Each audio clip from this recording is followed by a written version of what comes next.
Alright guys, this video is going to be frankly a little bit random because honestly today I did nothing. Well, not nothing. I went to work and did the same thing I did yesterday at work, which was stand up and tell people about space. But when I came home today, some family was in town and I got to see my two little cousins, because you have to understand, on my dad's side of the family I am the oldest grandchild, and my cousins are 9 and 6, and they're not going to be 9 and 6 forever. I mean, seriously, my 9-year-old cousin, she's up to my rib cage. She's so tall. They're getting so big. I mean, I remember when they were 13, the 9-year-old, when I was 13, and I held her, and she was so tiny. She was so tiny. They're growing up. And so am I. I'm about to go off to college, but they're just beginning their lives, and they're so adorable. But we had a couple of family friends over as well, and Dad barbecued, and it was good. It was good, proper Texas barbecue, which is, in my opinion, the best barbecue in the world. I'm Texan. I'm allowed to be biased. But, so enough food to feed an army. My two little cousins coming in town, me going to work, and William Shakespeare. Yeah, this is going to be the complete works of William Shakespeare. I love this book so much because it's the Barnes & Noble print version, but still, it's DJ Willie Shakes. William Shakespeare, the bard. I want to get the one that's for Sir Arthur Conan Doyle as well. We're working on that. I mean, so far, I've worked my way through on my little nook. I'm currently reading the Silver Blaze story, and I'm almost through the first volume of the complete works of Sherlock Holmes, and that I feel that is accomplishment. Because when I'm at work, I'm just sitting there going, in between tours, I'm like, oh, I'll read a little bit of Sherlock Holmes, give a speech, back, da-da-da-da-da-da. And I've been able to get through about 2, maybe 1.5 each day. It's really nice. Well, not like the ones that were multiple chapters, like The Study in Scarlet, and The Speckled Band was really long. But, you know, The Study in Scarlet and the Sign of Four, the one with the big chapters, that one, it took me a little while to get through those, but, you know. And I kind of like in the Study in Scarlet, and the way Sir Arthur Conan Doyle wrote it, how he tied in, like, the American,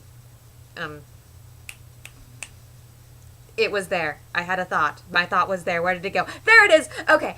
So, he tied in the American Mormon movement into Utah, and it's like the guys he connected to were like polygamist, and they were the ones that got killed. And so, I'm sorry if I just spoiled it. Spoiler alert! Spoiler alert if you haven't read The Study in Scarlet.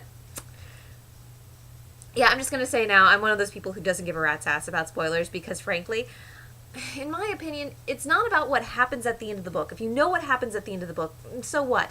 You still don't know the events that took place to get to that ending, so you still get to find out how they got there. In fact, oftentimes, I will read the end of a book first if I like it to a point where it's like, okay, this is getting pretty hairy. I need to skip over and know what happens next before I can continue on, so I can prepare myself for that ending. And I will admit this, I committed sacrilege. When I got the 7th Harry Potter book, I read the epilogue first. That's what I did. Internet, let it be known, I read the epilogue to Harry Potter first of the 7th book. And I still read the rest of it. Because I didn't care about spoilers. And frankly, I'm going to make another kind of brash statement. I liked the epilogue for Harry Potter. I did. You want to know why? Because it ended it. It ended that book. It gave Harry the happy ending he needed after all that. It wasn't any chance of Voldemort coming back. None of that happening. It killed it. And I'm really glad she ended it, because with a book like Harry Potter, she could have dragged it out for another 4 or 5 books if she really wanted to. And she ended it, and J.K. Rowling, I love you for doing that. I really do. I know some people are like, oh, it was so hokey. I hated the epilogue. She could have ended it better. And I think she couldn't have ended it in any other way. Because it let Harry grow up. It let Harry become an adult, and finally let Harry come into his own life. No longer did he have to worry about defeating Voldemort. That part of his life was done, and he could finally begin living for himself, as opposed to living to be the one to kill Voldemort. So I'm glad Harry and Hermione and Ron and all the other characters had their happy ending. This was their happy ending, and this was them growing up and moving on. And because of that, I liked the I like the ending to the seventh Harry Potter novel.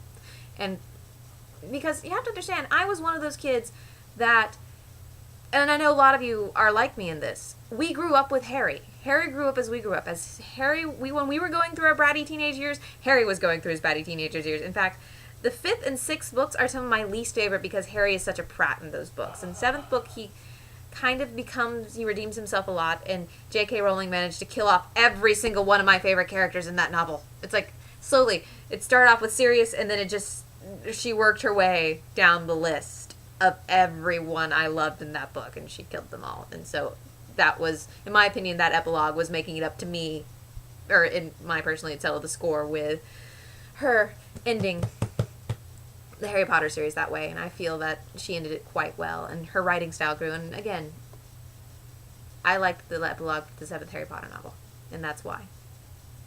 And again, if you didn't like it, that's your opinion, and I have mine. Now, as for the reason why I have the complete works of William Shakespeare, because I have this one, and I also have the complete works of Edgar Allan Poe, I'm going to read you a poem tonight. Because let's face it, Shakespearean sonnets are awesome, and I have nothing better to talk about. Well, I just did talk about stuff. Well, I might not read you a sonnet. I might read you... I'm going to read you something tonight. It's story time. Let's see, where do I have this stopped on? Let's see, what sonnet shall we read today? I think I want to go 141, because that one is my personal favorite. You will see why in a moment.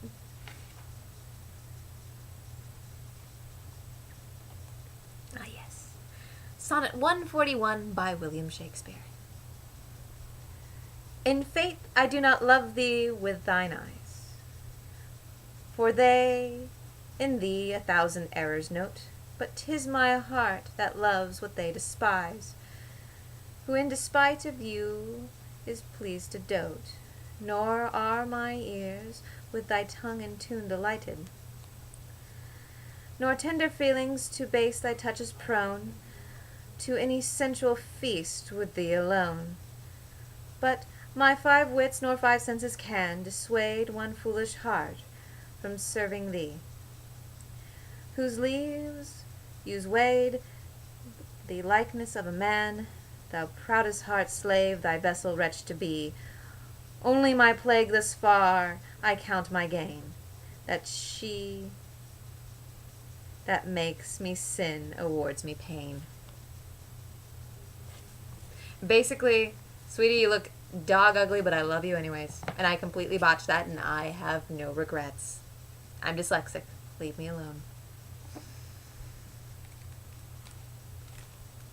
Now, while I'm at it, I might as well go ahead and read something else. Let's see here. If we're going to do this, we might as well go all out. Where's table of contents? That's a good thing. Let's see. Where's the Midsummer Night Dream? Plays. 279.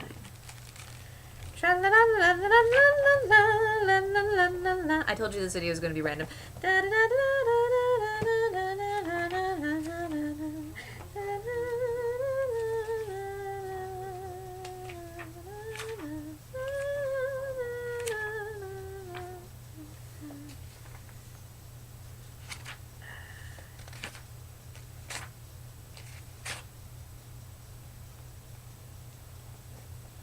Alright.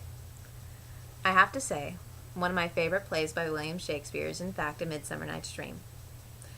So this, I'm going to end with. It's Puck's final monologue at the end of A Midsummer Night's Dream.